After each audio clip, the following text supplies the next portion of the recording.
इस्लामाबाद में निजी बैंक का नुमाइंदा बनकर शहरी से लाखों रुपए ऐंठने के मुलजिम को गिरफ्तार कर लिया गया है।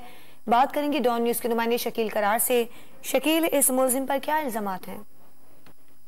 इस पर इल्जाम है कि ये मुख्तलिफ आम लोगों को जो बैंक अकाउंट रखते थे उनको बैंक का नुमाइंदा बनकर फोन करता था और उनसे फिर जो कोड होता था उसका वो हासिल करने के बाद उनके अकाउंट से पैसे निकालता था, जिस पर एफआईए के साइबर क्राइम को शिकायत की और एफआईए के साइबर क्राइम ने मुकदमा दर्ज करने के बाद मुलजिम को गिरफ्तार कर लिया, इसका रिमांड हासिल कर लिया। इससे मजीद तफ्तीश की जा रही है कि कितने अकाउंट से कितने पैसे अब तक निकाल चुका है।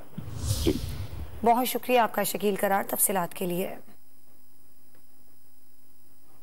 इस्लामाबाद में निजी बैंक का नुमाइंदा बनकर शहरी से लाखों रुपए ऐंठने के मुलजिम को गिरफ्तार कर लिया गया है। बात करेंगे डॉन न्यूज के नुमाइंदे शकील करार से। शकील, इस मुलजिम पर क्या इल्जामात हैं?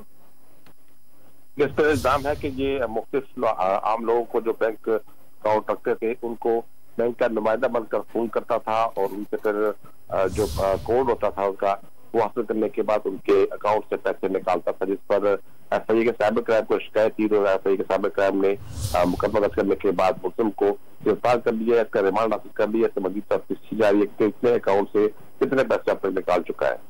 जी, बहुत शुक्रिया आपका शकील करार तफसीलात के लिए।